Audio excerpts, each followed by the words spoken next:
Olá, vamos então para mais um vídeo e hoje eu quero falar sobre a abertura do meu novo grupo de supervisão, do grupo de agosto. E o que eu quero trazer aqui, que eu sempre trago nos meus vídeos, é sobre a aula teórica que nós temos, né, em cada supervisão, que conforme os meses vão trocando, a gente vai trocando também qual é a aula teórica. E agora, em agosto, nós vamos falar sobre a neurose obsessiva, ou seja, identificar como que a gente faz o diagnóstico diferencial entre a neurose histérica e a neurose obsessiva. Então, nós vamos nessas aulas falar sobre o que o psicanalista precisa estar atento com a sua escuta clínica para que ele possa chegar a esse diagnóstico. Pois bem, a gente sabe que muitas vezes aí no senso comum, a gente pode fazer uma relação entre a neurose obsessiva e o TOC, que é o transtorno obsessivo, compulsivo, lá da psiquiatria. Então, é muito comum que muitas vezes a gente use o fenômeno para poder diagnosticar. Só que é muito importante a gente entender que o diagnóstico da psiquiatria, ela é fenomenológica, ela trabalha a partir dos fenômenos. Mas o diagnóstico da psicanálise é um pouco diferente. Veja bem, eu não estou aqui qualificando o que é melhor e pior, só estou dizendo que são diferentes.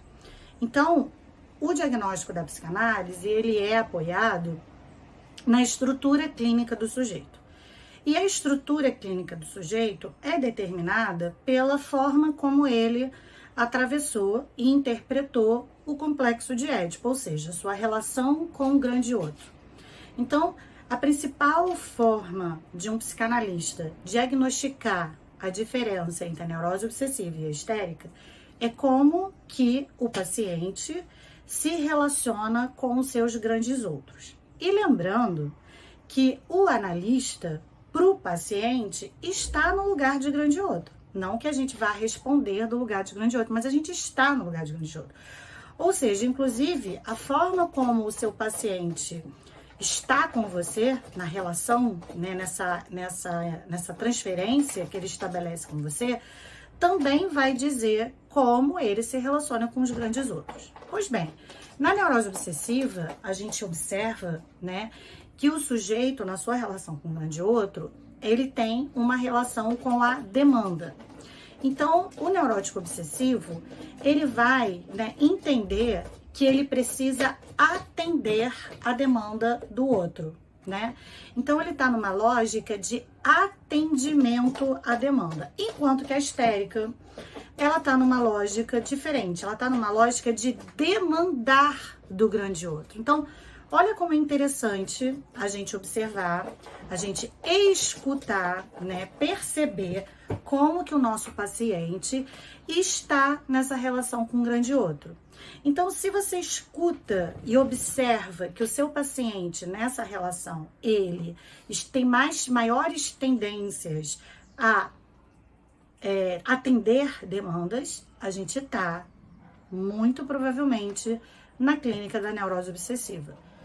E vamos perceber uma outra coisa em relação a isso, que essa demanda, ela não precisa nem de fato existir. O obsessivo, ele pode criar demandas, entender que o sujeito está demandando dele. Então, é muito comum, por exemplo, o obsessivo trazer a reclamação do outro como uma questão.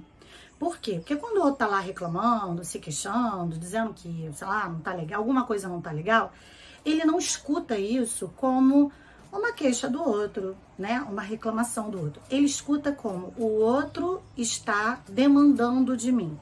O outro está me solicitando que eu faça alguma coisa, que eu resolva esse problema. Percebe? Então, ele tem esse movimento. Claro que tem outras várias diferenças, né? Do tipo clínico da neurose obsessiva e da histérica. E isso a gente vai falar nas aulas, né, da supervisão. Mas se você gostou, se você tem curiosidade de saber um pouco mais sobre esse tipo clínico, eu deixo aqui o meu convite para a supervisão, porque lá a gente divide, né, entre o momento teórico, que é a aula teórica, depois a discussão dos casos clínicos com as nossas participantes, com as nossas profissionais, E por último, a gente tem também um momento de sorteio para que os ouvintes possam fazer as suas perguntas. Se você gostou dessa dinâmica, vai lá no meu Instagram, @DRA, Daniele com 2 L's Lamarca, que lá no meu link da bio tem o formulário de inscrição, e aí vocês podem se inscrever. E as nossas supervisões vão começar agora, dia 16 de agosto, e as inscrições se encerram no dia 12. Então é isso. Espero por vocês. Vamos estudar juntos e vamos desenvolver a nossa escuta clínica juntos.